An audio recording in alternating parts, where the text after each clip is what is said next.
This audio presentation, As a Flower Grows, by Mabel Collins, is brought to you by audioenlightenment.com. Copyright 2013, all rights reserved. I dedicate this book to Catherine Maud Metcalf, who enabled me to write it. Part 1, Prologue. Some part of what I have seen myself of the battlefield of 1914-1915 I will set forth as plainly as possible, for it deeply concerns my theme and bears on it. One figure which is always present in the thick of the battle, and has been since the first shots were fired, is one which holds no rank in any of the armies. Yet it is there on that first blood-drenched ground, where none but combatants may be, amongst the men, besides the officers, with and close to everyone who is concerned in the war, that sounds as though it were omnipresent, and so it is. The ordinary physical sight does not perceive this presence, and therefore to the soldier who has not yet suffered, it is not perceived, and not visible. But extreme agony dulls the physical sight and opens the inner eye. The figure which stands beside the wounded soldier seems as a vision, and may only be remembered as a dream is. But for the moment its intense reality overpower all else. The horror of the war fades. The dreadful emotions aroused by it disappear from the heart, and even the agony of the physical wound is blurred. The presence alone does all this. The pain is worth enduring for the sake of this amazing experience of actual acquaintance with the healer of men. The Christ said that he would remain with us to the end of the eon. He made this promise, and all who suffer so deeply that the bonds of the physical relax their hold know that the promise is kept. He is always with us, in the hospitals and sick rooms, with the prisoners of war, with the mourners at the graveside, with all who weep those bitter tears that purge and purify the whole nature. I have not been to the battlefield in the physical body, but I have been there constantly in one or other of the inner bodies, and I have always seen him there.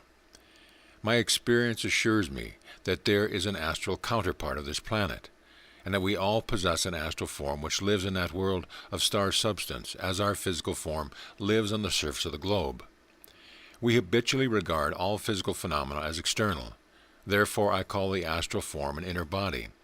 It might be considered otherwise, as the astral plane encircles the physical world, and the ethereal plane is again beyond that. But for all practical purpose, the astral and ethereal forms are interwoven within the physical. To the man who is deeply immersed in human life, his physical body is where his consciousness is fully developed. He is aware of other beings solely by the use of his physical senses, and he can only attain knowledge of his own inner bodies or those of others by retreating within himself. This knowledge is most often obtained in ordinary human life by means of dreams. Everyone knows the sensation of moving hither and thither in a state of active consciousness in a dream. While the physical body is motionless in the mysterious state of sleep, those who believe nothing exists but physical phenomena regard dreams as fantasies. The occultist speaks of dream consciousness, knowing that you travel when you sleep. Most often the time of dream life is passed in the astral world. This is where the desires of the lower mental nature are very active, and it is better, if possible, not to linger there at all. As the ancient Persian stanza expresses it, the soul takes the form of the thought. Men's thoughts are not always beautiful. In this age of war and racial hatred, they are too often hideous. The ethereal world is so purified and exalted as to be almost spiritual, and the man who is without spirituality has a form upon that plane of life as helpless as a babe, and swaddling clothes is upon the physical plane. And in this state of helplessness he will remain unless he is possessed of an inner strength of will beyond that which most men possess, and can arouse himself.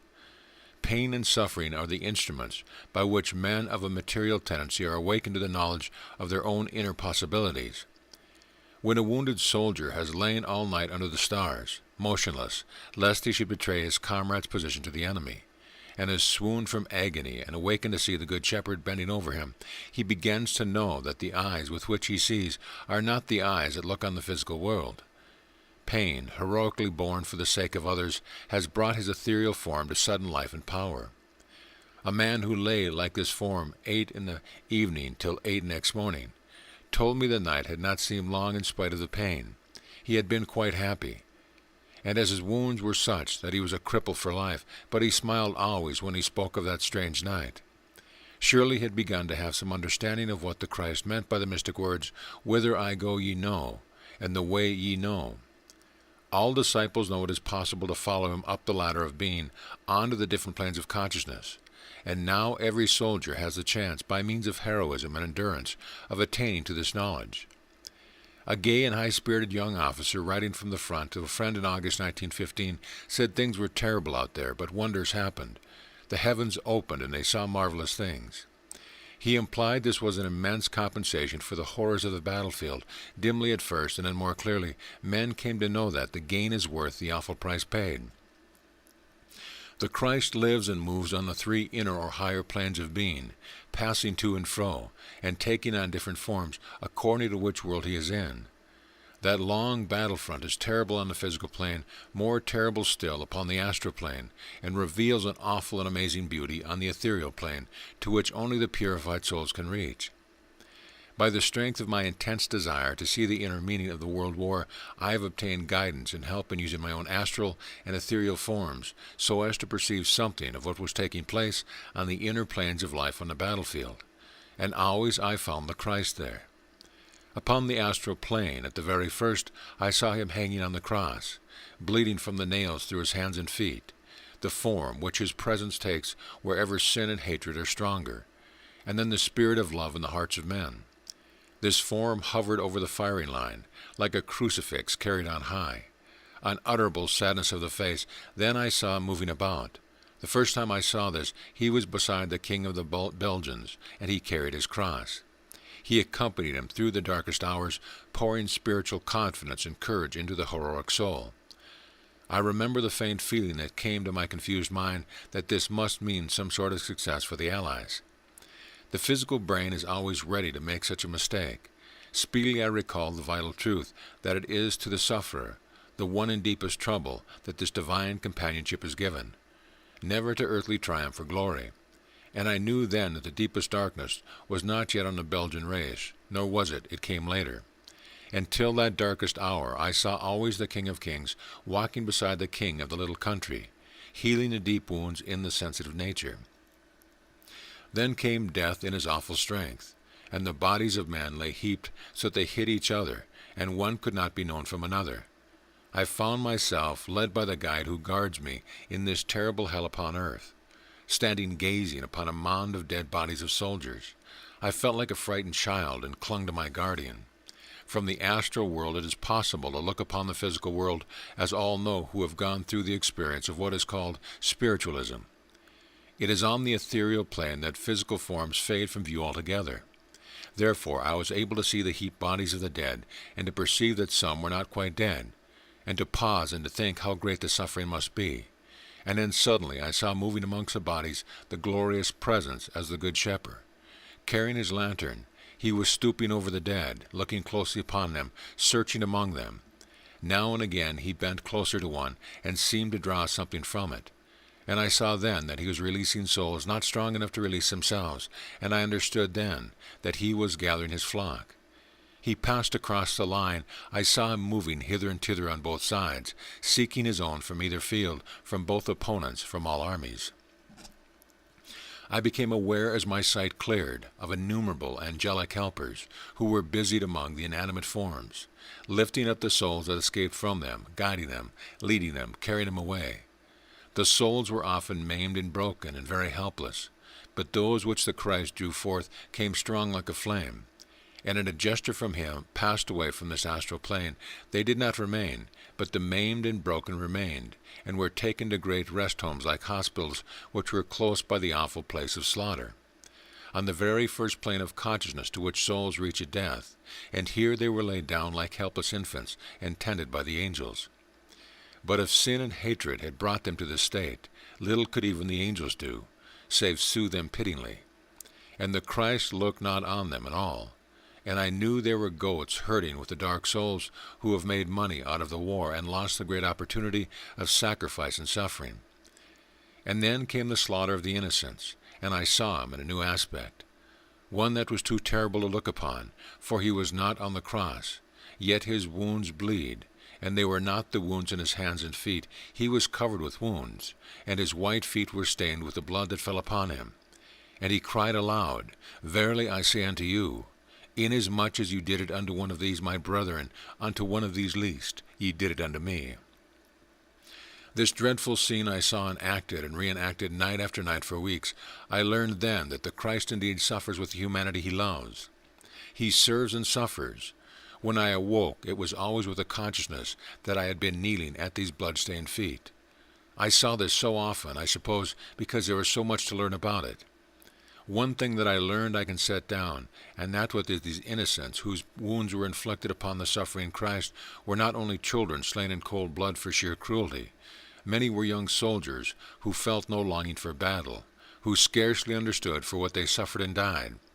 There is always much learned at the feet of the Christ which cannot be set down in words, and yet much more cannot even be brought back at all into the understanding of the physical brain, which remains the priceless possession of the disciples in his ethereal or spiritual consciousness.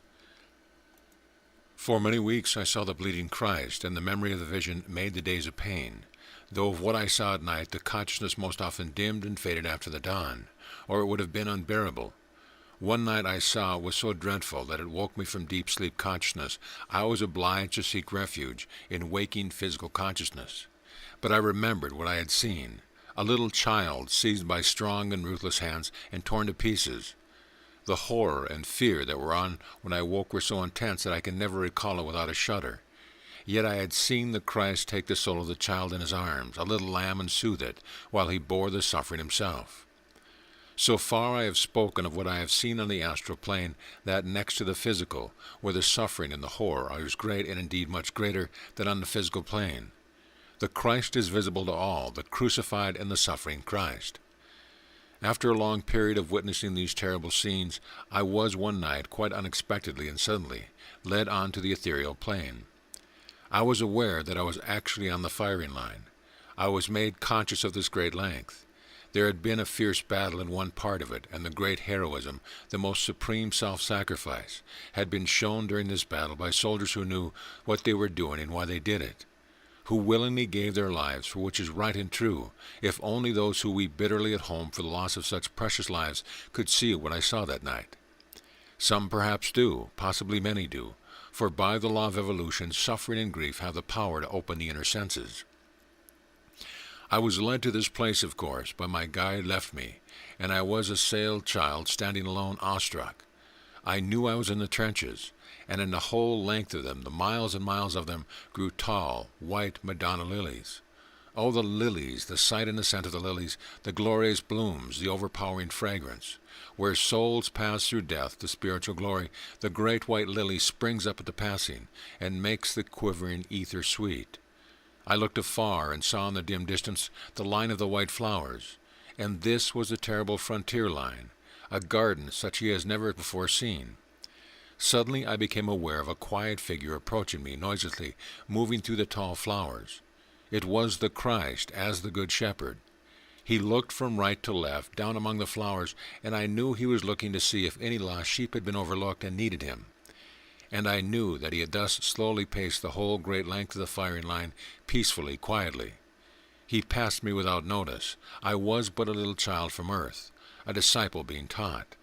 His business was among those who had suffered so much and so heroically that the flower of flowers had bloomed, rising in sudden glory and opening its petals into the splendor of the ethereal world from wherever the maimed or tortured body of one lay who had indeed fought the good fight and endured martyrdom. I only now guessed how many of these martyrs there are, and how much the awful war is doing for the human race, purifying and redeeming men for whom otherwise purification and redemption must have been delayed for ages. The great turn of the wheel of evolution had caught these men, these ordinary soldiers, in whom was the germ of spiritual life, and forced their flowers into bloom. "Grow as the flowers grow" is one of the most profound sentences in Light on the Path. The artificial effort of the would-be disciple to be a recluse, an ascetic, a non-killer, too often produces egotism, which is the first step towards black magic. But if a man rises up as a plant springs from the soil in which its seed is sown, fulfilling the duties close at hand, true to his family and his country, he is ready to be developed by the forcing process now being laid upon the laggard race, and he may go, a mere unit in khaki, to the place of pain and there find illumination, and the blooming of the flower which is within all men may take place as by a miracle. And I know from what I have seen that not only is this possible, not only does it occur, but that it is in fact the great object of the war. For many days and nights I was there among the lilies, perceiving by degrees more clearly the deep occult meaning and reality into the phrase, "grow as the flowers grow." Then one time I was taken suddenly straight into the spiritual world. I was still among the flowers. I still saw the long line of lilies going into the distance each way. But from where I stood, where a bitter battle had been waged on the physical plane and terrible results from it were being tended on the astral plane, from where I stood, a spirit in the spirit world, I saw a great white avenue in front, going uphill. The avenue was formed of magnolia trees in full flower, the glorious, ethereal counterparts of the magnolia trees of ancient Egypt, more perfect in bloom, more exquisite in fragrance, than anything these flower spirits have been enabled to produce on earth. Egypt is as one dead upon earth, but her power is great in the ethereal world. The Christ was passing up the avenue, and I knew that he'd helped many, many souls to go up that way during the last few hours of horror in the physical world. He had returned from one of his searches among the lilies. He carried in his arms one who was asleep, who was too tired and worn to awake into the spiritual world to which he had earned the right to entrance. I was able to follow him, through with difficulty helped mysteriously to do so. A great dome of white marble was visible at the summit of the hill. White marble steps led up to a wide open door. The Christ passed up the steps, carrying his burden. I followed him, afraid yet not afraid, for I knew I was permitted, or I could not have been there. Within the door I saw the soft, shining waters of a great bath like an indoor lake. So large was it, and I knew that the running water which passed through and gently disturbed it was the water of life. Many lay there sleeping, upheld by the mystic water, growing young and whole again. The Christ gave his sleeping charge into the care of the water, laying the form gently upon it. The little movement of the water was like the movement of a cradle, and I saw a faint smile on a tired face, and then a deeper sleep, full of profound healing, enwrapped the weary consciousness. The Christ walked across the water to the other side. I followed him, but I think I was carried. Then I gazed upon that which I cannot describe. Words are useless, a vast temple full of light, roofless. The ray of the Logos poured down from above, spirits sprang from the water, wakening full of strength, unknowing of the weary left behind, and each was drawn to its own ray, and became as a flame, and passed into it, and was drawn up into it. In my Father's house are many mansions, said the Master. One that I have now seen myself, and it proves to me more plainly even than the experience of the wondrous day when I saw the glorious writing on the wall. When the sun moves northward, chapter 10. That it is before the Christ that those disciples must be strong enough to stand, with the feet washed in the blood of the heart. For he is the master of this eon, and I have seen him with his feet stained with his own heart's blood. Only so can we present ourselves before him, and I know with a certainty that is felt only in the world of realities, that those who have suffered to the uttermost for justice and honor are gathered up by him as his little lambs, and pass from his arms as glorious flame forms into the ray of the Logos into which they belong, entering into that mansion of the Father's house, which is truly their own home. What a homecoming! There are many homes as there are many mansions, and but for the home dwelling in a spiritual state between the incarnations, the purified souls would not be able to endure the ordeal of returning, either to the ethereal or the physical plane, as they must do in the distance of time. Their duty is to help the whole human race through the gate of freedom, and they will fulfill that duty, surrendering the pleasures of heaven with the same simplicity and certainty that they now fulfill the duty of patriotism, enduring the utmost suffering uncomplainingly and surrendering their physical lives. These visions have not been seen in dream consciousness, nor yet in trance, but in the full, intense consciousness known, as I have already pointed out. To the occultists of southern India, Azargat of Swabna, the consciousness of waking clairvoyance, in that condition I passed up from the physical to the spiritual state, perceiving the firing line of the great world war on each, and never confusing the one with the other, or forgetting the physical horror and pain in the unutterable joy of the spiritual transformation. Nor does the Master, for while in the glory and joy of the ray in which the redeemed soul entered like flames which became at once a part of the great flame, The least touch of a teeny appealing hand upon his robe, the use of his sacred name in an unuttered prayer, will bring him back instantly from the glorious heights of spiritual realization to the agony and grief and pain of the crucified and bleeding Son of Man, the Master of the Eon. And is not the Master of the Eon the very soul of humanity itself? Is he not the higher self of every man, in the deep occult sense the Son of Man? The old German God is claimed by the theologian to understand the situation, not the Master Jesus Christ, whose Sermon on the Mount the preacher went on to say that between the ethics of the Sermon on the Mount and the national aspirations of his country, there is a difference of order and of grandeur, and to declare that the obligations of the individual soul do not apply to national and social life.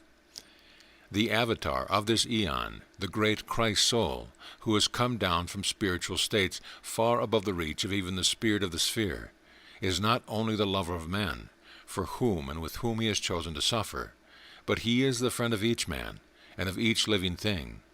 It is for the individual that he labors. He looks for the lost sheep, and claims each one separately. Each one of these has his home and place in his Father's mansion. National aspiration may demand the herding and driving of men so that individuality is lost and they become machines. But occultism is a drawing forth and development of all that is latent in each individual. The great Master, the Christ, therefore, is depicted carrying one little lamb in his arms. For one lost sheep he would come down from heaven. In the hour of death and in a day of judgment, individuality asserts itself and claims its right. Each man suffers alone and dies alone, even though angels tend him. And in the agony of wounds, in the suffering of the treatment of those wounds, in the solitude of the undeserved prison, in grief for those killed, in poverty and privation, the inner nature of man arises and stands forth. He is no longer one of the nation, fighting for the success of the flag. He has become something more greater, a part of the great whole. He is either noble or ignoble, according to his possibilities in his hour the fiery ordeal. If he has within him the great possibility, if the seed of glory is latent within him, then his whole nature is put to the test, melted in the crucible of pain. What will come forth from the burning? Something which grows as the flower grows. Will the eye have become incapable of tears, and the voice have lost the power to wound? This is what the Master asks for, what he seeks. He desires that every individual shall be redeemed, not merely the man of one nation or of another nation. For the flower of the soul blooms in all soils. The whole earth is its place of growth.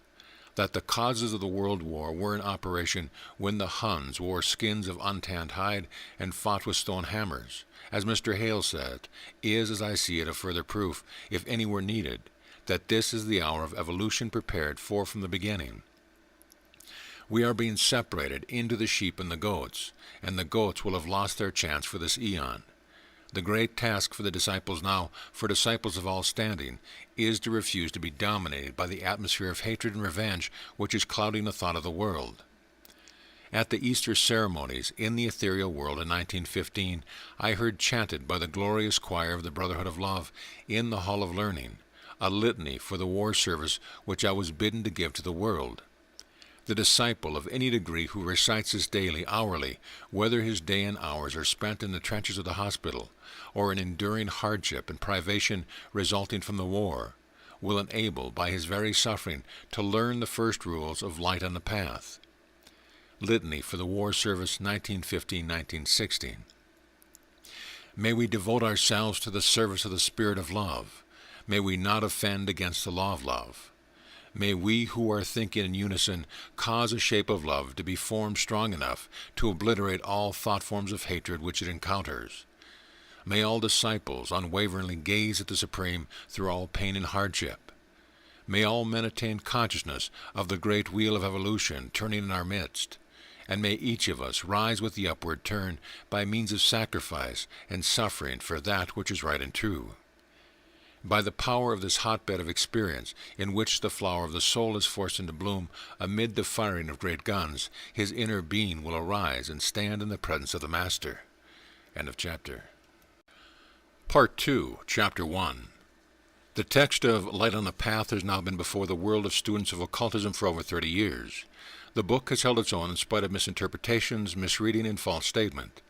It is a proof of the fact that works as well as beings have individual karma. These rules were given to those on the physical plane who needed them and were ready for them, and those who are ready for them grasp at their meaning. To others they are meaningless. The two sets of rules, each 21 in number, are written in living letters upon a wall in a sacred place in the ethereal world. That place, that wall, those letters have been there since time began, and will be there until time has ceased to be. Let there be no mistake about this. There is no authority connected with these rules. No master is responsible for them, nor any body of masters. They exist as the phenomenal world exists while we exist in it. They are a part of the great mystery of being, calling into life the highest part of man's nature. The numbered statements which are included in these two sets of 21 are called rules in the text itself. It is therefore best to call them by this word, which clearly indicates their nature. Their object is to make and keep straight the path of the disciple. The title, Light on the Path, is no part of the text. It was given to the little volume when it was first brought out by a theosophical friend who was so anxious to send it into the world as to do so in spite of my earnest desire to keep it in manuscript. I did not think the world of occult students was ready for it then. I do not know whether they are ready for it now. Certainly no book has been more misinterpreted. The notes, which are in some editions are intermixed with the text, are in no sense whatever a part of it. They were written by myself and should appear only as an appendix. The rules which form the text, the double set of 21 each, stand alone, not only in my experience but in all literature. They are blazing now, every word a jewel, on that wall where I saw them long ago and have seen them many hundreds of times since. I, a little human soul, led by an ethereal being who guided me as one guides a child. I do not think anyone can perceive the rules or is able to reach the place where they can be revealed without such help. I was not merely permitted to write them down. I received a definite order to do so, and had to go again and again for the purpose of reading them all. Each time I was led to the place as a child is led, guided across a wide and glittering floor and upheld when my strength gave way. And I knew myself as a little child on that plane.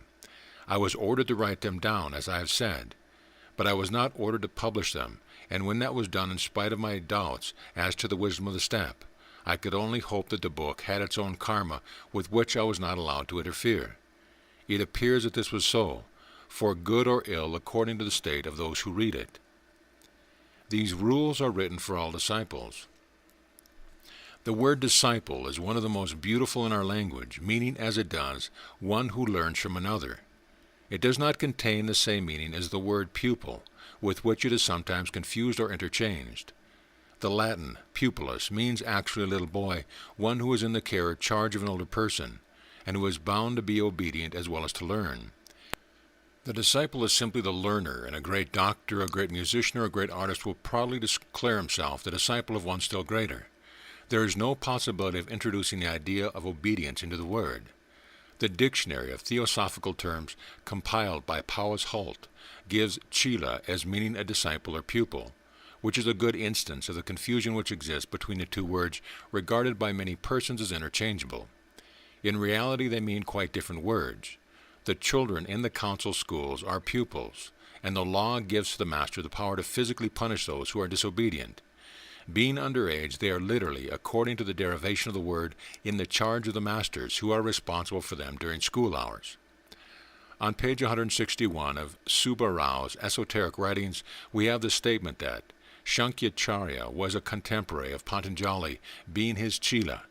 It is pointed out in the same article that Sankara was looked upon as a far greater man than Patanjali by the Advaitis, and also that the views held by those two great men were not altogether identical. In such a case, the rendering of the Sanskrit word Chila into English must be disciple, not pupil. It would seem obvious that this must be the rendering always when the learner is of age, and is a voluntary follower of any particular master. It must therefore be the right one in all matters connected with occultism, where independent effort and withdrawal from objects of sense, including the bodies of possibly embodied masters, is taught in all the great schools and systems. The word master is one which always requires a descriptive word to accompany it. It cannot be used loosely without causing the greatest confusion, its meaning being so wide and splendid. The Latin word from which our English word master is derived means exactly the same as the Sanskrit maha, simply great. The council school teacher is the great one in the little community. The master in art and music are the great ones, even to those who are not able to become disciples, and can but look and listen and admire. The word is one which must be colored by context and the surroundings with which it is associated. Those who desire to learn occultism from others who know more than themselves have a perfect right to call those others masters. If the adepts who have attained their knowledge in matters of occultism choose to take disciples, then are they rightly called the masters by them. Some, perhaps many readers of Light of the Path suppose the words, "nothing that is embodied, nothing that is out of the eternal can aid you," to be a contradiction of the possibility of an embodied master. That supposition arises from a complete misapprehension of the position and aim of the rules known as the Light on the Path. The one who reads these in their original position on the wall of a place of learning, which is entirely outside physical life, knows that they are addressed to the adepts, the ones who have attained. It is they who are the disciples. This is shown clearly at the very commencement. The position of these rules in that place where they have been, and will be while time lasts, must be considered when looking for the meaning of the word mastered when used in them. It was written in this place before the first avatar descended to help humanity, and it will be there not only at the consummation of this age, but at the end of time. It must be remembered that the one who reads these rules in their original place receives them into his physical brain in the language in which he is most familiar. The word I read as masters would be the great in any tongue. And who are the great in that high place of learning in which the Christ comes to teach? And what does the word disciple mean in such a context? It can by no possibility mean anything less than the adepts, the one who sees and hears. That which is soundless and invisible is the adept, and one who has attained, whose state is that described in the Patanjali Yoga aphorisms as that of a seer without a spectacle. He is reached to this state by passing beyond the power of the pair of opposites, so that he no longer experiences pleasure or pain. From this calm after the tempest, this yoga sleep, see Sabo Ro, Esoteric Writings, page 253, the stanzas proceed to arouse the initiate. He must once more become a learner in order to take the final step. He must now be able to speak and to stand in the presence of the master of the age in which he is a disciple. In the Bhagavad Gita, Arjuna addresses Krishna as the master of the world of that age. The master who came down to earth 2,000 years ago, and who promised to remain with us to the consummation of this age, is seen and heard by all who are able to enter the ethereal and spiritual spaces in which he moves, and where he is always ready to receive sinners and sufferers, as well as the disciples who learn from him. These, the disciples, are expected to be able to speak, and to be able to stand in his presence, and therefore to be able to do his will and to understand the rules of the higher life. Attend you to them is an injunction in respect to these rules, written for all disciples, which most readers will pass over without thought. In the chapter called The Illumination of the Adept, in Adam's House of the Hidden Places, a dialogue is given between the adept and the sill of the doorway through which he has to pass. "I will not let you go over me," says the sill, "unless you tell me my name." "The weight in the right place is thy name," answers the adept. The word attention is the entrance word to the mystery teaching of light on the path, as the sill is the entrance and the gateway of the divine Osiris soul in Adam's interpretation of the esoteric teaching of the Great Pyramid. The dead, who are now truly alive, enter upon a definite course according to the doctrine of ancient Egypt, described in the miscalled Book of the Dead, and illustrated by the passages and chambers of the Great Pyramid. But none can enter, even though an initiate, who does not know the true and inner meaning of the first step. So with the teaching of Light on the Path, which is for those disciples who have not only burnt out the impurities of ordinary human nature in the crucible of human life, but have passed through the first stages of yoga. These disciples must then be able to give the right meaning to the entrance word of this advanced school of thought before the entrance can be effected.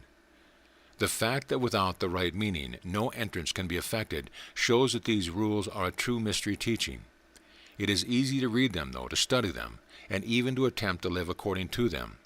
But without the true understanding of the first word of direction, there is no understanding of the rules at all. All such aphorisms can be read as expressions describing mystic states, and therefore please and even satisfy aspirants who have within them the possibility of mysticism, but who know nothing of practical occultism. The word attention contains within itself, from its derivation, the idea of stretching. To stretch and reach out towards a method of development, and never to lose hold of it, implies great and continuous effort. Attention is no mere matter of reading sentences, of conning rules, of sitting in a school and listening to one who speaks and offers easy interpretation of difficult matters. On the contrary, it is a stretching of the whole self toward a goal placed on high, and apparently quite unapproachable, a reaching out towards something within and beyond, something soundless and invisible. Without any compass the voyager embarks on this great undertaking, there is an invisible guide, a soundless voice, and upon these the aspirant depends, knowing that he is absolutely safe in the arms of his God, so long as his direction is true, his desire absolutely pure. The stretching out towards perfection, which is an essential of the light on the path teaching, is the willing crucifixion of the higher self. The lower self, the personality of the ordinary man, is crucified in time and space, in the inevitable duality which makes the pilgrimage, man and woman, pleasure and pain, heat and cold, etc. But he has passed through these as a man, burnt in the crucible. The stains have been burnt from his heart by the raging fire. He is now to find his way from the plane of matter to the state of spirit. This can only be done by conscious effort. It is a part of rebirth, of the upward path of evolution. The crucifixion of every day is apparently God-sent, but the crucifixion of the upward path is clearly and evidently entirely a result of conscious effort. This is plain, without confusion or doubt. No possibility of attributing the suffering of the upward path to God or karma exist. It is definitely each man's own doing, the conscious and willing pinning of himself upon the tree of pain and sacrifice. By steadfast gazing upon the face of pain, he becomes aware that it is capable of change. Long since, when as a man he gazed upon the face of avidya or evil, he looked long enough to see that face shrivel up and disappear. Only the man strong enough to do this can become a disciple. Now, in his new place in life, that strength remains within him. He becomes aware of the true meaning of the mystery of the crucifixion. In its essential nature, it can never be expressed, even to himself. He can only attain to the knowledge of it by clinging in spirit to the Father-Mother of the world. But he knows as he passes through the bitter-sweet of life that it is the mystic duality which makes the experience of humanity full of contrasts. And with strength and determination to solve the mystery, he gazes upon it, making his mind into the transparent jewel of the yogin, in which all mysteries can, by true religious concentration, be revealed.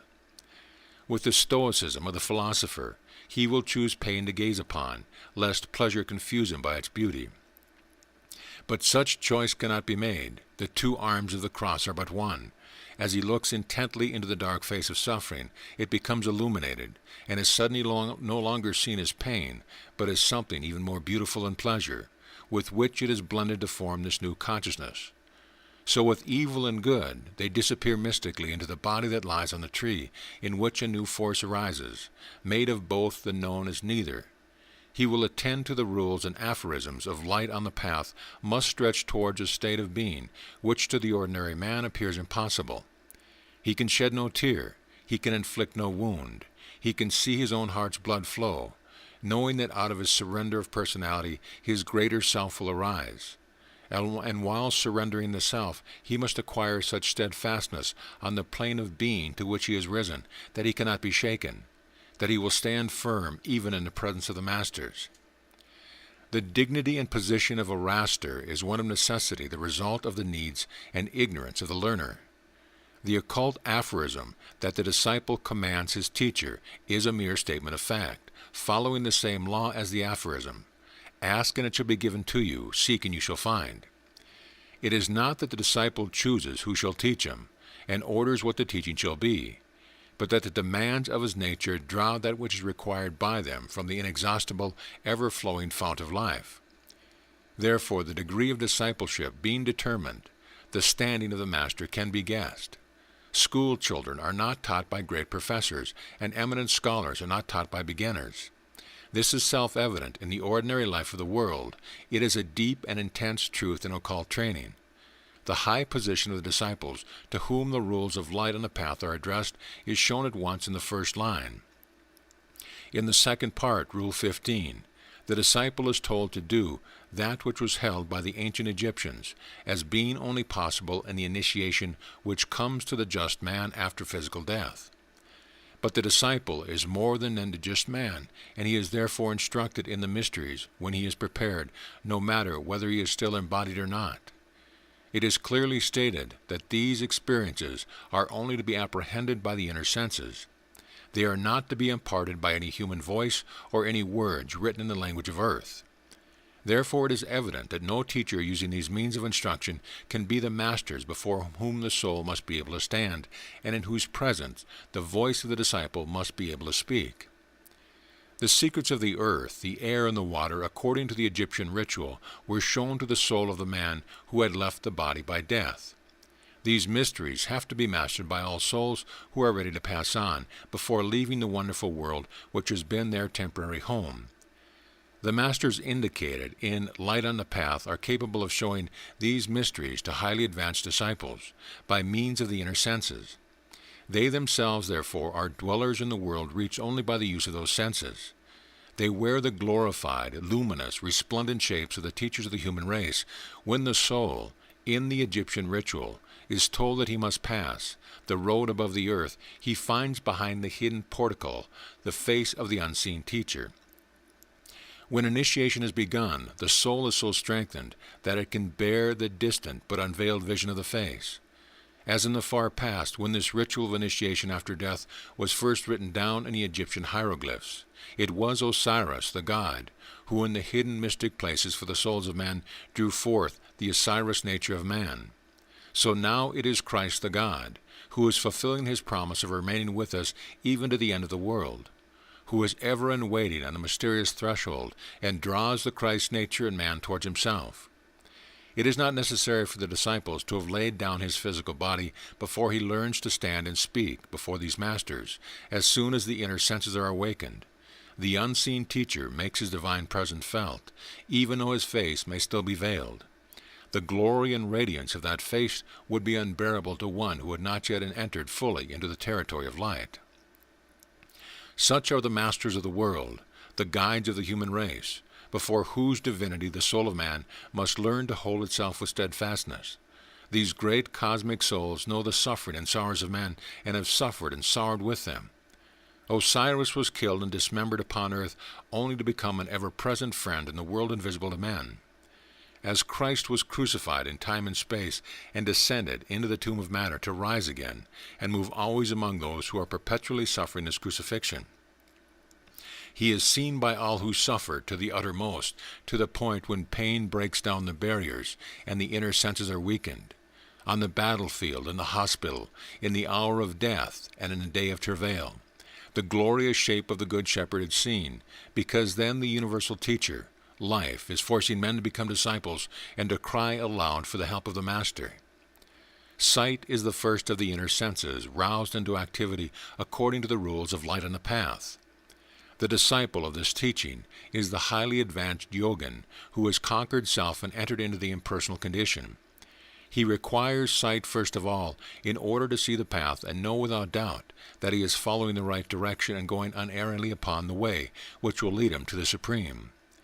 This is the meaning of the way of yoga, that every sense, opening as the petal of a flower opens, shall be used for the great end only, and for no lesser purpose. But the psychic and spiritual forms will and do develop their senses by natural, slow evolution, and the experiences in life and death of the teachers. Never was that made more plain than now. I have shown in the crucible how the terrible experiences of a world war train men in the yoga of Light on the Path. To those who regard man from their high condition of superhuman strength, he appears as a somnambulist, who with closed eyes, deaf ears, and without speech, walks to and fro, obtaining sensation as he best may under certain disadvantages. This is because the physical body is not observed by them, its density, which makes it only one of man's bodies visible to the physical eye, causes it to be unnoticed by the eyes of light, which look from the higher planes of existence. They see the etheric double pursuing the path into which it is led by the physical senses, unaware of the plane of its own life, where it is but a deaf and blind mute is upon the physical plane. They perceive the desire body confused and baffled by inexplicable passions which reach it from a physical sense, flinging itself hither and thither in its own world without obtaining any certain or permanent satisfaction. These two bodies are held together and held in movement, free yet not free, by the breath of life, which is sometimes a mighty wind, and sometimes is a mere faint flutter of air. It is that which creates vitality in these two bodies, even though they are deaf and dumb and blind. They form a vehicle for the fifth principle of man, the thinker, the reincarnated ego, which he uses to move about it. He is Arjuna, and these form his chariot. But it is not only from the density of the comparatively inert physical body that he receives impressions. All the parts of his chariot report to him. In the case of the ordinary man, during a whole incarnation, the thinker is informed only of what the senses of the physical body are aware of. So soon as development begins, and the inner senses awakened, he is informed of that which takes place in the world to which the etheric double and desire body belong. The first of the inner senses to awaken is sight, and when the etheric double opens its eyes upon the exquisite world to which it belongs, the thinker is transported into a new and amazing region of delight. Death, as a factor in life, does its great work unerringly and incessantly, and one of its most important and vital tasks is that of touching the eyes of the somnambulist who grieve for the one who is gone, and raising the heavy lids which droops. But this is only a part of death's work when the great spirit of love is present. When the one who leaves the physical plane is unloved, he has failed in his chief mission in life, and that failure follows into the realm of death. It is the agony of longing, the bitterness of grief, when a loved one is lost, that forces open the closed eyes of the inner bodies, obeying the desire of the ego to continue its relationship with the ego, which has changed its world. The beautiful Japanese expression for what we call death, this is which enables the mourner to see the unearthly shape of the one he has lost, either at the hour of death or soon after. The passing soul, as it becomes alive in its inner bodies, reaches towards the blind eyes of those it loves in their inner bodies and rouses them too to life. The shape of the one gone is not seen by the physical eye of the one remaining behind. It is, as Tennyson expresses it, in the greatest line of In Memoriam, spirit to spirit, ghost to ghost. Only so is any real sense of contact obtained, any real and vivid consciousness of the personality being present.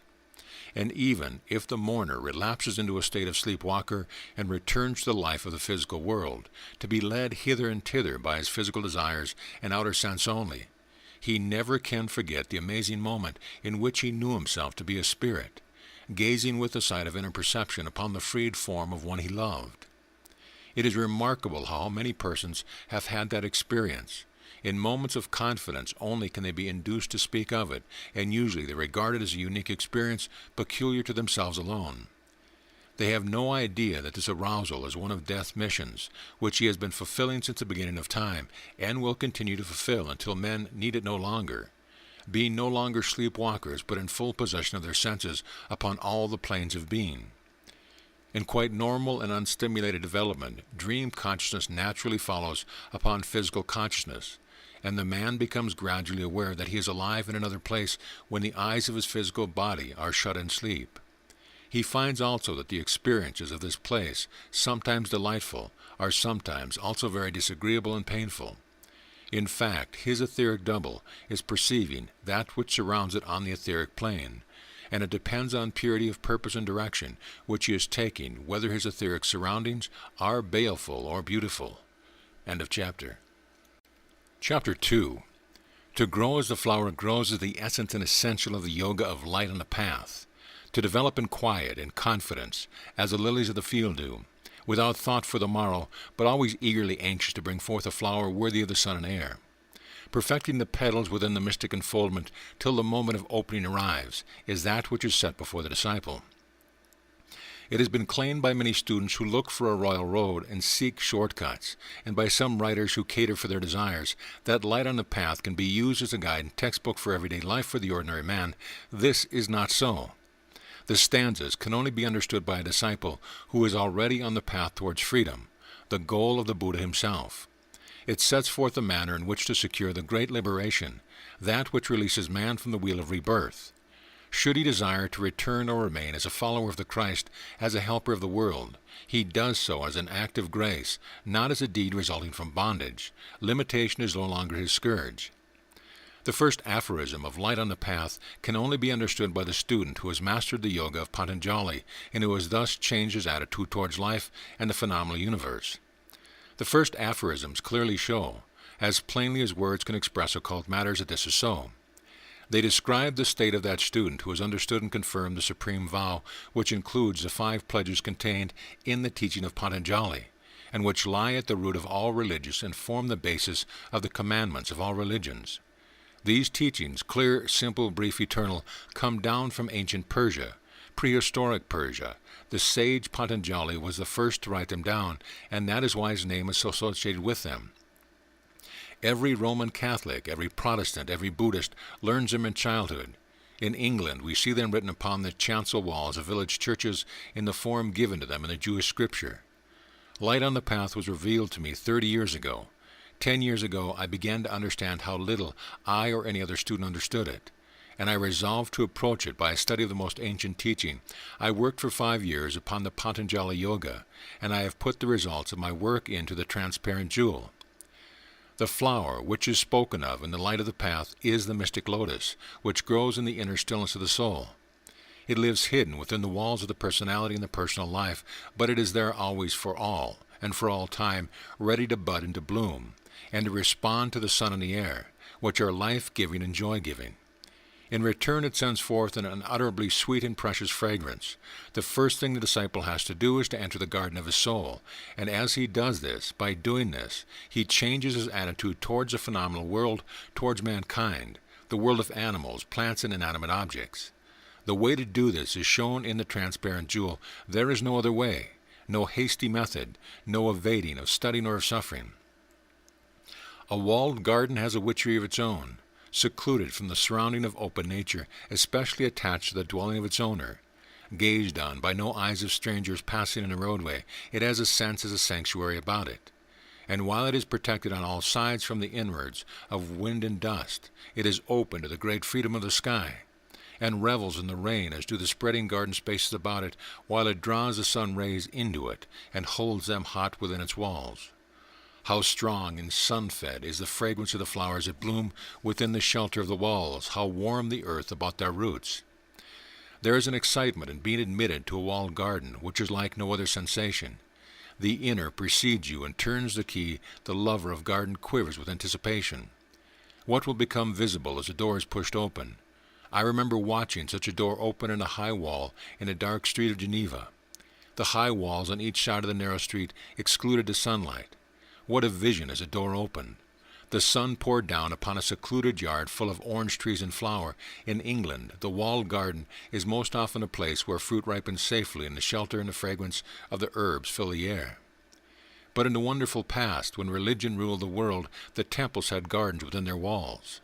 And in Spain, these cloistered gardens are now within the churches, walled in and hidden from the outer world. We are thus led to the profound, world-only symbolism, which is surely the inner source of the strange attractiveness of the walled garden. The temple is the representation of the physical body, the temple not made with hands, and the hidden garden symbolizes the garden of the soul. Where the flower grows, that sacred flower which dwells in secret garden of the soul, where the flower grows, which dwells in secret within every human being. But it can only be found by entering the walled garden, and the owner does not often open the door for another. It is possible that he never opens it himself, or even knows that he possesses the key. The disciple is one who knows that he can open the door of the garden of his soul, and does so. There is but one way of entering this garden, and that is by the raising of Kundalini. The higher self-conscious centers of the ethereal form are like the wheels of a living fire, and are therefore called by the Sanskrit word chakras, a wheel. These are not the astral sense centers of the astral body, but exist in a higher body and perform loftier functions. Nevertheless, they have to be subdued by the advanced soul which has become a disciple. it is necessary to consider the meaning of the word disciple as used in the aphorism of Light on the Path. The word itself contains only the idea of the learner, being derived simply by the Latin disco, to learn. It has no resemblance to the word pupil, which implies obedience, and is rightfully applied only to children, and are not of an age to guide themselves, not yet being fully inhabited by their own egos. The words disciple or learner and master the Great One can only be understood by considering the context. In the case of these aphorisms, there is internal evidence that the disciple addressed are initiates of the higher order. The reference will serve to show this. The calm after the tempest spoken of in Rule 21 is clearly the yoga sleep, Karana Sarara. See Esoteric Writings by Sabu Ra, page 253. This means that the disciple called upon to study these rules is sufficiently advanced to have roused Kundalini, the divine power which lies latent in ordinary men, to have by its strength broken through the 7 chakrams and obtained the mastery over the powers located in them, thus gaining control over forces in supernature with which they are connected. He has reached Sasharam, the 7th and highest center, where is the lotus tank. He has entered into the garden of the soul, and there in the shelter of the temple walls he finds the 1,000-petal lotus blooming in its perfect beauty, in the midst of the brilliant flowers of spiritual passion and aspiration. It is in an open bud in the hidden and unexplored garden of the man of the world, but it is there, unknown, though supremely beautiful, and he has but to open the door to perceive the splendor of the spiritual sun which pours down into it. It is not safe to do this until the moral nature of the man has been conquered by his own higher self, until the neophyte or newly planted one is firmly set in his fresh place in life. Therefore are these rules written for all disciples. Those who read them with understanding and a desire to render obedience to them will find they give warning of great dangers which arise in the path, and they indicate the abysses which open before the pilgrim, into any one of which he may fall and become engulfed, if not warned and prepared. To be a disciple, according to the standard of Light on the Path, means being one who has the power to learn from his own higher self, who is able to gaze upon the light of the Logos within his own being, where it sheds its ray upon the mystical 7th chakram. No teacher is required in order that there shall be a disciple. Neither an embodied nor a disembodied guide is necessary. The power of learning and the desire to learn are the sole essentials. These may be directed towards a Supreme Being, or towards the ray which reaches a divine part within the man himself, from the Logos, and he is, as it were, self-illuminated, a learner from the light itself, without any intermediary, or he may learn from another. The historical record that Shankaracharya was a disciple of Patanjali is a good instance of the meaning of the word. For Shankaracharya was held to be a much greater man than Patanjali by the Advaitis, and moreover it is known that the views held by the two were not identical on many points. Thus Shankaracharya was not a pupil of Patanjali, but he learned from him, and was therefore his disciple. The word disciple occurs in the first line of the writing, known as Light on the Path, and governs the 3 conditions of attention, seeing and hearing. These are the receptive states which a disciple must enter into first, and the price paid for attaining to them is told at once. So soon as the active states of speaking and standing are referred to, the word masters appear in the text. The manner in which these 2 words are used forms the key to the esoteric meaning of the aphorism. The words themselves can be used, and are used, on every plane of human development. There are always learners, and always great ones above them, from whom they learn. Right through life, from the child's school, where the one taught is the pupil, and is compelled to learn, and is compelled to render obedience, so soon as the ego of each man asserts itself, he becomes a learner, seeking knowledge of some kind, good or bad, worldly or unworldly.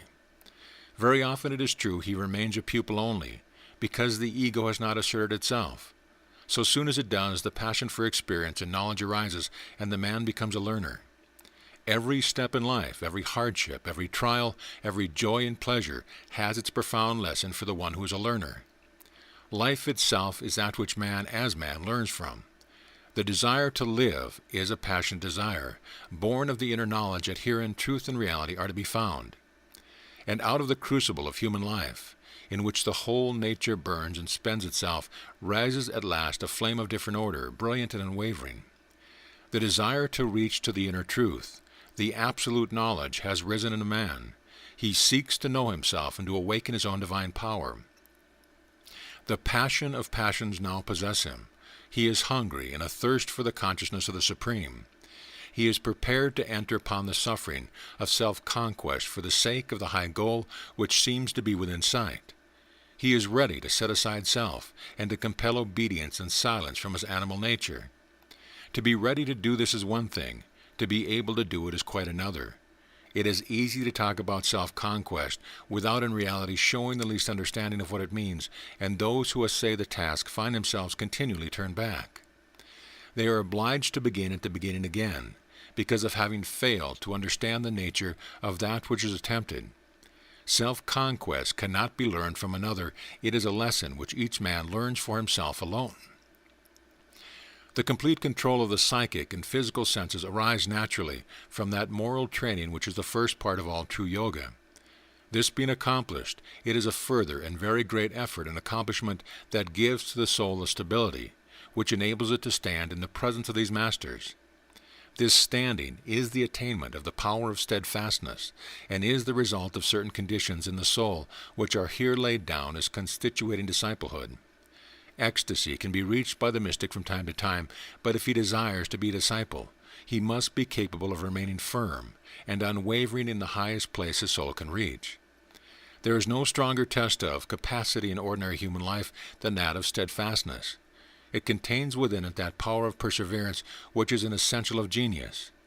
This ranks as the last and the highest of the four conditions which constitute disciplehood according to this standard.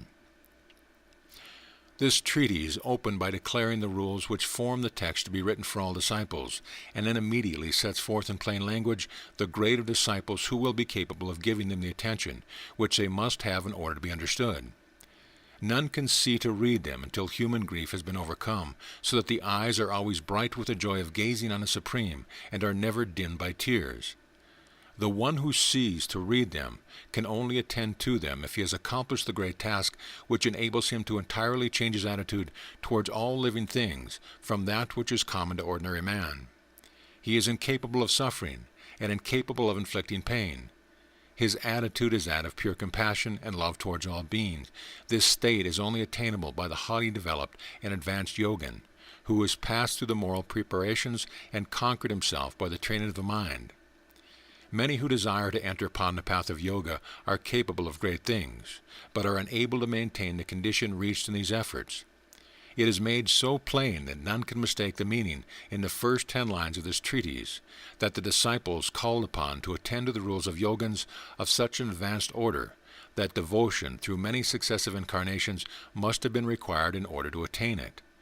And then the power of remaining unwavering is a high state is absolutely required. Only those who have made the attempt to leave the ranks of ordinary human beings and to enter upon the rapid evolution, which is called the path of occultism, know how easy it is to fall back and return into the old, world-worn way. At every point in the path, till man has climbed to the summit and passed over it, the fall is possible. The rules in this treatise are not written for those who fall away. The soul must be capable of the unwavering certainty which enables it to stand in the overwhelming presence of the Masters. End of chapter. Chapter 3. Dream consciousness, being the next consciousness to that of ordinary waking state, is often attained by the normal person who is not making any definite effort to walk upon the path. Its reality is demonstrated by the fact that not infrequently the dreamer sees something which is happening to persons in whom he is interested at the very time of the event, as though his etheric form were transported to the scene of some great tragedy in order that it may actually be present at what is taking place. There are many recorded cases of this in the chapter on dreams in human personality.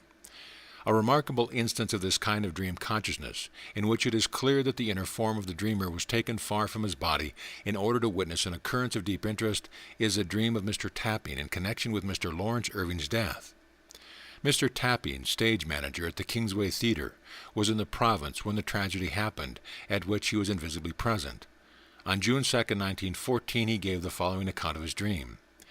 Last week, he said, we were at Sheffield, and during the early hours of Friday morning, just about the time that the Empress of Ireland went down, I dreamt I was one of the gathering in a handsomely appointed room where a number of people were assembled. They were mostly gentlemen, although they seemed to be a few ladies also, looking around the room. I plainly saw Sir Henry Irving seated at a table on the right-hand side. His face had the waxy appearance of that of a dead or dying man. The people present seemed to realize that the great actor was about to quit forever the scenes of his triumphs, and it seemed to me that this was his farewell appearance among his friends before his final exit. Then all present passed in solemn procession before Sir Henry's chair, and shook him by the hand and said farewell. Irving's face gradually seemed to have a mist gathering on it, and his eyes were becoming dim. It was evident his strength was fast falling. When all the company had passed before him, he rose, and with one of these gestures we all remember so well, and in low, halting tones, as if overcome by the sympathy displayed towards him, he uttered the words, which I could hear quite plainly, "I can endure it no longer." Placing his hand on his forehead, he bowed his head and disappeared, death having claimed him. The people then began to leave the room quickly, and when most of them had gone out, I looked around and saw Mr. Lawrence Irving, whom I had not noticed particularly during the mournful procession before his father. He was standing alone at the far end of the room. I went towards him, and stretching out my hand, appealingly exclaimed, "Don't you see what is happening? Your father is dying. He has left us forever." The son looked past me with amazement in his eyes, and seemed for a moment as if he would collapse. But suddenly, drawing himself up, and with a resolute expression on his face, he followed his father with unfaltering step. It was a most dramatic departure, and made a deep impression on me. There was no farewell on the part of the son, whose call to go seemed to come suddenly and unexpectedly. I did not see Mrs. Hackney, Lawrence Irving's wife, among the company. On the same morning came the news of the disaster of the Empress of Ireland, but at the time I had no reason to suppose that Mr. Lawrence Irving was on the boat. As soon as I heard the news, however, I recollected my dream, and told it to the members of my company, and also to my wife, remarking that I hoped Lawrence Irving and his wife were not on board. The dream haunted me all day, and when it became known that they had actually sailed on the Empress, the news quite unnerved me, and I felt certain it was a message that the young actor and his wife had perished. Mr. Shieldberry, a member of the company, seeing that I was much shaken, did what he could to buck me up before I went on the stage that night. Mr. Tapping added that when he saw in a Sheffield paper a picture of a saloon of the Empress of Ireland, he at once recognized it as the room of his dream, from which Lawrence Irving passed out with his father, although he was never in reality seen either of the Empress boats. The record thus clearly set forth is most valuable, and the detail in it is full of interest. The part played by Sir Henry Irving can only be understood by the student of the inner life of a man who knows the difficulty of returning to his external state when once it has been left behind. The hardship of assuming even the ghostly form is very great. I have been visited by the ego of a friend who had been gone some time, and who much wished to communicate with me in dream consciousness. The form approached me, clear, plain, familiar, as Sir Henry Irving's form appeared to Mr. Tapping, and then before a second had passed, these same words were uttered, "I can endure it no longer." I heard them, oh so plainly, the last words I had ever heard uttered by the familiar voice, for I never would ask again that we should meet on that plane. It must be for me to bear the suffering of raising myself to a higher state of consciousness, where we should meet as spirit to spirit. I understood it to mean that the ego, which had been living in a spiritual condition for several years, could not endure the constraint and harshness, even of the etheric form. I knew well that it could not even approach the physical plane to give any sign of its existence. I should interpret the dream I have quoted to mean that Sir Henry Irving had come through the planes of consciousness to meet his son, and that he endeavored to get as near to the physical as possible. But even the condition of the etheric was unendurable, and he was compelled to leave it. This looked to the dreamer, who knew not at the time that it was he saw like physical death. It was no doubt the final effort of the etheric form, which would then disintegrate. It seems undoubtedly the case, for the many recorded instances, that this form retains its life for some such purpose as the welcoming and helping of one who is expected soon to pass through that plane. It is not probable that the dreamer really understands what was taking place between Sir Henry Irving and the other persons who were in the room. The fact that he had no idea that this room was a saloon of the Empress of Ireland shows that he was not fully aware of what he was looking upon. This is one of the great difficulties we have to encounter in entering upon the inner planes. I have many times been present at crowded gatherings on inner planes of consciousness without being able to ascertain what the actual event was that I was witnessing. It requires a conscious effort to ascertain this, which one learns to make in the course of time. But the dreamer who was unexpectedly introduced to such a scene could not be able or prepared to do so.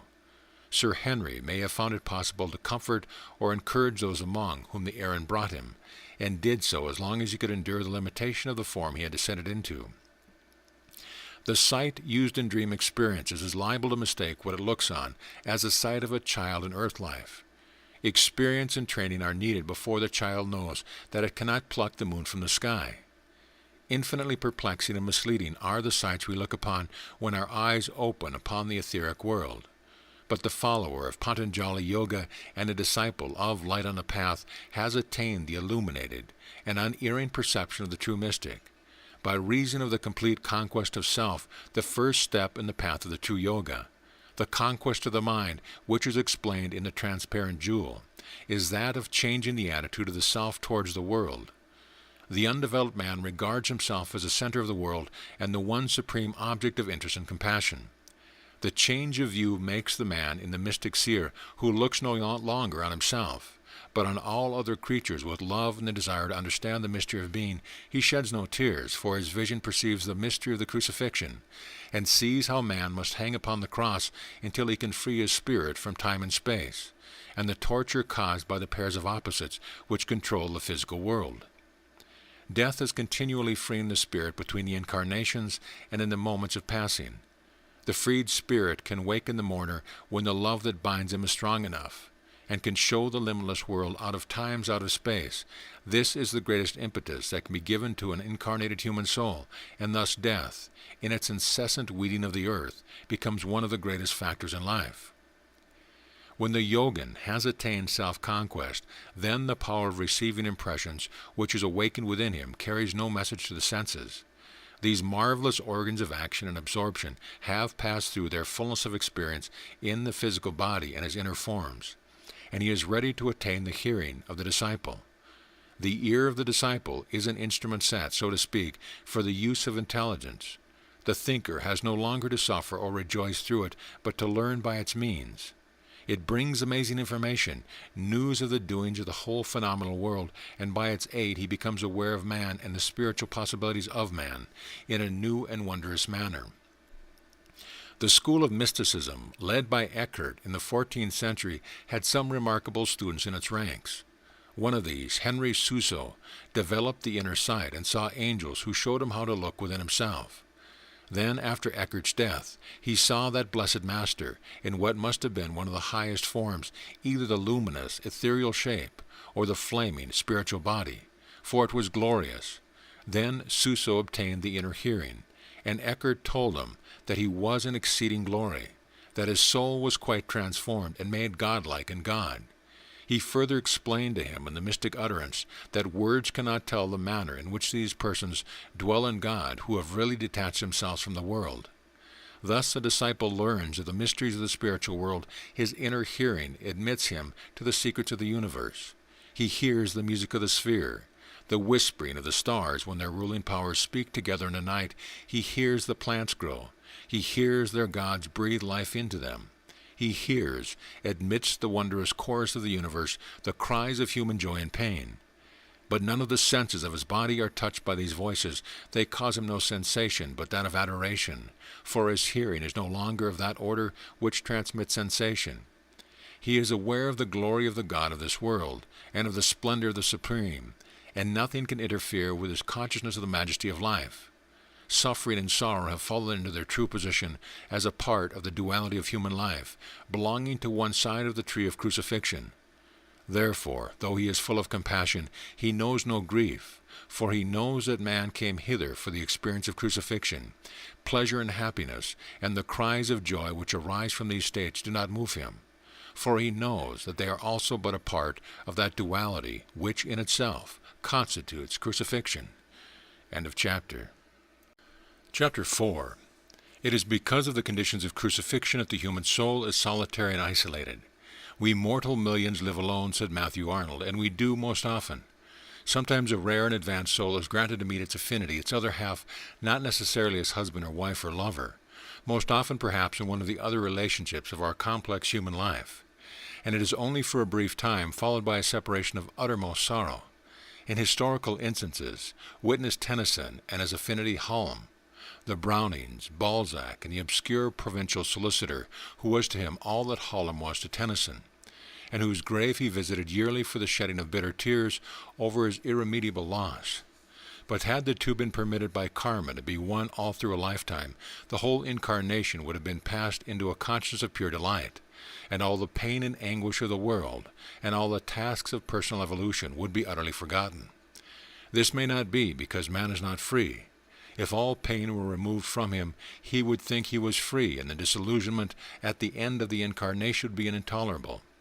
It is easier to endure the knowledge that one is an absolute, bound slave where the remainders are continual, as they are throughout all human history. The happiest person in the world, the one who they are throughout all human life, the happiest person in the world, the one who seems indeed to be favourite of the gods, is yet continually subjected to the trial of heat or cold. If no more subtle test to be applied at the moment, late in life the balance is struck, if not earlier. Juliana saw in what was said to her in respect to sin and pain that these terrible parts of the dark bar of the cross are an essential part of it, but she also saw that the bar of light, the sword of flame, transformed and transmuted our evil into good, all pain into joy. This is the meaning of the miracle of transmutation. It is not to be effected, as the ascetic believed, by the embrace of suffering. Joy has also to be experienced. Neither is it to be effected, as the Christian scientists believed, by the denial of suffering. The whole of human life is man's heritage. By experience the whole alone can he become regenerate. When he has tasted of the uttermost joy and the uttermost pain, his desires will become transmuted, for he is ready for a different experience, and he himself, his soul, that which experiences within him, will be transplanted. In our unillumined ignorance we call that death. Comfort is found by man in places in his consciousness where he would not have dreamed of looking for it. In a brief respite from physical pain, in a short sleep of exhaustion in a sickbed, comfort appears. It is the least active form of the brighter bar of the cross, or to adopt a different metaphor, it is the dregs of a cup of pleasure. It is a desire perhaps more poignantly and more universally than pleasure itself. The many to whom pure pleasure is practically unknown crave for comfort, and the difficulty which hampers us at every step through life is that we cannot see a reason why we should be denied comfort or why we should overcome the desire to it. To the normal mind of man, pain appears simply as a blot on the visible world. In The Mystery of Pain, a strange and brilliant study of the darkness in which we dwell, written by James Hinton, the father of Howard Hinton, known to most of us for his work in connection with the fourth dimension of space, there are some passages which bear upon this aspect of the subject. It is evident that all of the effects of the events with which we are concerned are not, and could not possibly be perceived by us. We see and feel things, alike the great ones and the small ones, only as they affect our senses. That is, only in a small part and for a short time. They soon pass beyond our sight, and while they are within it, they never show us all that they are, often those which are the greatest, seeming to us the least. How little we are able often to calculate the influence even upon our own future of events or actions, or which we seem to have the most perfect knowledge at the time, and at the effect of these events on others, which must go on, as far as we can estimate, without any end. Only the smallest fragment is within our view. It is one of the first lessons taught men by experience, not to judge of events by what they seem alone, but to remember that there may be much more involved in them than appears. To judge of our life, therefore, merely by that which is seen of it, is to commit ourselves to a certain error, and we shall be sure to be thinking and feeling falsely respecting our life if we cannot recognize some unseen bearing of it. For we know we cannot see the whole, and this lesson is established not only by experience, it is the lesson which, almost more than any other, science teaches us also. In exploring the material world, we soon find that in order to understand any part of it aright, we must recognize things which are unseen, and have regard to conditions or to actions which do not come within our direct perception. It is enough to instance the pressure of the air, of which we have no consciousness, the motion of the earth, equally unperceivable to us, the hidden force lurking in unseen atoms or chemical affinity, the vibrations which traverse the universal ether. Later on in his most interesting essay, James Hinton deals with the actual uses of pain, and I wish to quote him further in this connection, for he works out a very profound result from this consideration, one which I myself accept, and which surely would have been accepted by those saints who sought to penetrate the mystery which surrounds suffering. He points out that there are three evident uses of pain commonly recognized. First, bodily pain prompts us to many actions which are necessary for the maintenance of security of life. Cold and hunger leads us to feed and clothe ourselves, and when excesses begin, there comes satiety and disgust. The true mystery of the crucifixion, which is depicted in When the Sun Moves Northward, has been shown to many mystics, and some who have remained obscure themselves have been shown the great and awful truth. Juliana of Norwich in 1373 was given a series of revelations. The crucifix being held before her in a severe illness, she saw the figure on the cross turn into the living Christ. She explained afterwards that she saw this both by bodily sight and ghostly sight. And following upon the ghostly sight came the ghostly hearing. She was left, as her legacy to the world of mysticism, her description, in 14th century English, of the way in which the teaching was given to her, wrought by divine elapse into the spiritual part of the soul, the mind and understanding. Some of the teaching itself she wrote down, and in this the mystery of sin is expounded.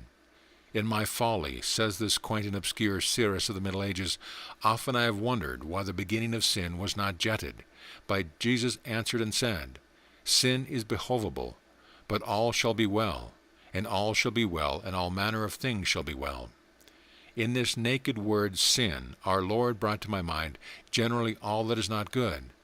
But I saw not sin in it, had no manner of substance, nor any part of being, nor might it be known but by the pain it caused thereof. And the pain purgeth, and maketh us know ourselves and ask mercy. In these same words, all shall be well. I saw high and marvelous privity hid in God. This last passage is very interesting, as showing how the wakened receptive faculty obtained from a simple phrase a great hope and promise which became almost visible.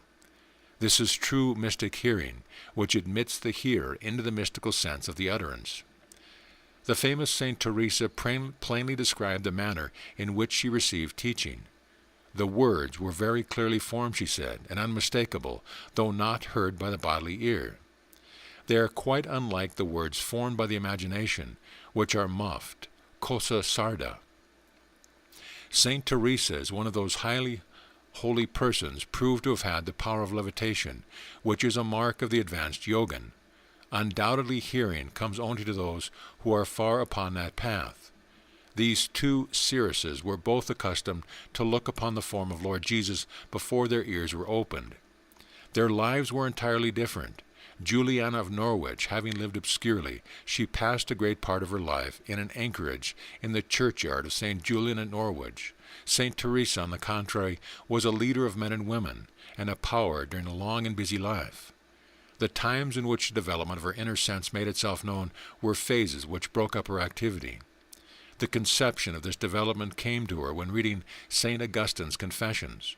When I read how he heard the voice in the garden, it was as if the Lord called me. These things are true, but they exhibit only one side of the fact. If pain, in these respects, often beneficial, it also harmful, and in almost all cases it is liable to exceed, in an immense degree, the amount which is needful to secure its beneficial influence. Second, pain serves as a punishment for sin. It follows wrongdoing, in the form of bodily disease or want, or mental anguish, or social vengeance. Suffering is the minister of justice. This is true in part, yet it is also inadequate to explain the facts. Of all the sorrow which befalls humanity, how small a part verses upon the specially guilty. Third, there is another end which pain fulfills, a worthier and more satisfying one perhaps than either of those that have been mentioned. It disciplines and corrects the erring. Happily it does, but only in some cases. Unhappily, it more often fails to teach or to subdue. Often it hardens or perverts. Pain is used for discipline, but can we say that it exists solely for that? when those to whom it has no blessing but a curse, whom it rouses only to bitterness, have no exemption and seem to plead in vain or pity. Hinton has thus, at great length, and I have quoted, worked out the inadequacy of the apparent and obvious use of pain. He then goes on to say, "We must therefore accept pain as a fact existing by a deep necessity, having its root in the essential order of the world. If the reason and the end of pain lie beyond the results that have been mentioned, then they lie beyond the individual. Pain, if it exist for any purpose, and have any end or use, and of that what sufferer can endure to doubt, must have some purpose which extends beyond the interest of the person who is called upon to bear it. To know the secret of our pains, we must look beyond ourselves, while we look only at that which directly concerns the individual who suffers. No real explanation of suffering, no satisfaction that truly satisfies can be found. But if we look beyond and see in our own suffering, and in the sufferings of all, something in which mankind also has a stake, then they are brought into a region in which the heart can deal with them and find them good." James Hinton, by argument and reasoning, by the sweeping aside of false conclusions, has brought us to that which was given to Juliana of Norwich in a flash of revelation. By the use of the occult sense of hearing and true meditation upon the mystic words which penetrated to the inner sense, in the words, "All shall be well," uttered to her in this manner, she saw, as she said, a high and marvelous privity hidden in God. Surely this high and marvelous seclusion is the place of salvation to which man is being perpetually driven and drawn by the double law which works out his evolution.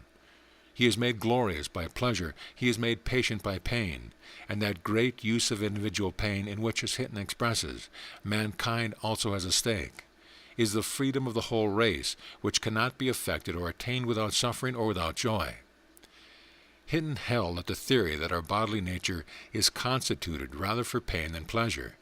He therefore had a leaning towards the view held by the ascetics that the cross is a cross of suffering only. In another incarnation in which the spur of pleasure might be granted to him to lead him on to heights of accomplishment, he probably would have held a different view. He had not the help given to those who probe the mysteries of life and death by the laws of karma and reincarnation. He strove to account for the great laws of evolution by the facts observable in a single lifetime. And the sensitiveness of the marvelously constituted physical nature is differently attained in different lives, as well as at the different periods of one life. Be very sure that the outstretched, nailed hands of the Christos in man reach deep into two great dualities of pleasure and pain, drawing from both, as the moments and years of life pass, as the ages and eons of successive lives and their glorious intervals pass, the uttermost knowledge and experience. And mankind has indeed a stake in the suffering of the individual and in his joy, for mankind is a whole, and as a whole he will pass through the gate of freedom. End of chapter, end of book. This audio presentation, As the Flower Grows by Mabel Collins, has been brought to you by audioenlightenment.com. Copyright 2013, all rights reserved.